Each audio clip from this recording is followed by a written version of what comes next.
టెండర్లు పిలిచి పనులు ప్రారంభిస్తే ఇవాళ పగబట్టి ఆయన టీవీలలో పేపర్లలో అడ్డుకుంటున్నారని అంటున్నాడు.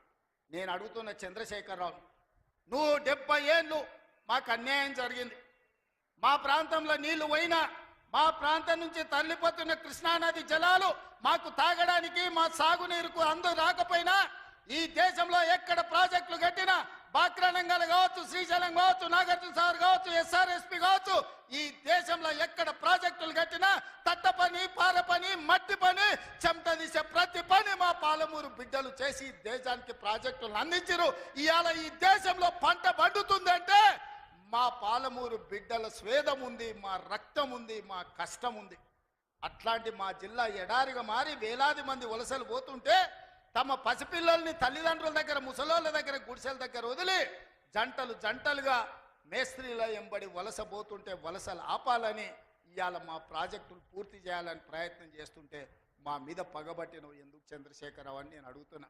ఏం అన్యాయం చేసినాం నీకు చంద్రశేఖరరావు? మేము నిన్ను మా పార్లమెంట్ సభ్యుడిగా ఎన్నుకోవడం మేము చేసిన అన్యాయమా?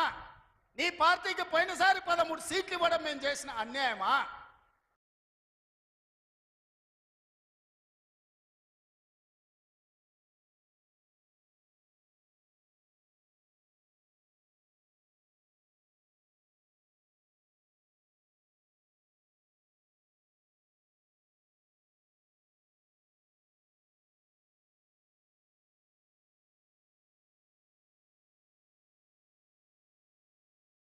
ఏం అన్యాయం చేసినామని ఇవాళ మా జిల్లాల ప్రాజెక్టులను అంటుకుంటున్నాం.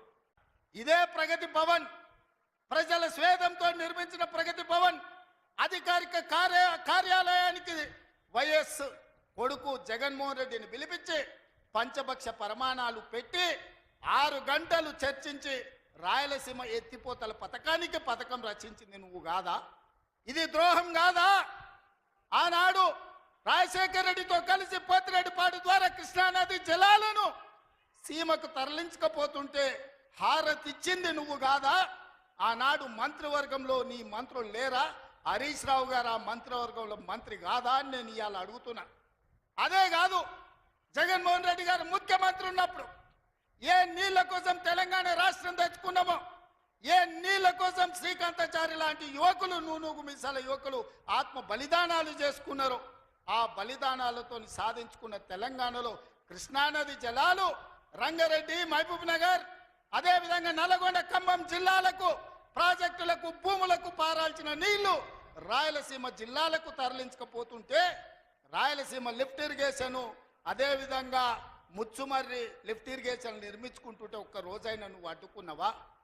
వీరతిలకం దిద్ది జగన్మోహన్ రెడ్డికి పంచభక్ష ప్రమాణాలు పెట్టింది నువ్వు కాదా? ఇవాళ నువ్వు చేసిన పాపం ఇవాళకు మాకు శాపమైంది, ఇవాళ మాకు ఉరైంది.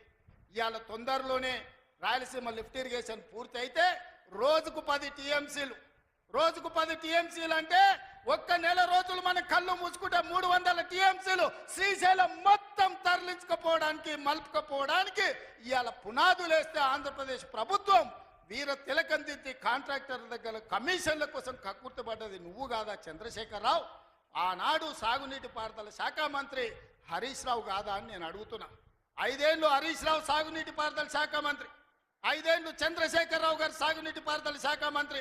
మరి నేను ఇవాళ అడుగుతున్నా, పాలమూరు అక్కడనే ఉంది, కల్వకుర్తి అక్కడనే ఉంది, భీమా ఎండిపోయింది, కోయిల్ సాగర్ ఆరిపోయింది, ఈ రోజు ఆర్డీఎస్ అట్లనే ఉండిపోయింది. మా ప్రాజెక్టులు ఎందుకు పూర్తి చేయలే? మా పాలమూరు కష్టాలు ఎందుకు తీరవలేదని నేను అడుగుతున్నా. ఈ నీళ్లు మాకు నాగరికతను ఎందుకు తేలే? ఈ నీళ్లు మాకు పసిడి పంటలు ఎందుకు తీయలే? ఈ నీళ్లు మాకెందుకు కన్నీళ్లు మిగిలిచ్చినాయని నేను అడుగుతున్నా.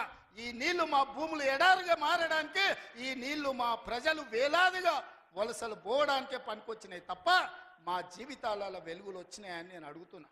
ఈ పాపం నీది కాదా చంద్రశేఖరరావు? ఈ పాపం నీదే కదా? 10 ఏళ్ళు వచ్చిన తెలంగాణ రాష్ట్రంలో 2 లక్షల కోట్ల రూపాయలు సాగునీటి ప్రాజెక్టుల కోసం ఖర్చు పెట్టినావు కదా.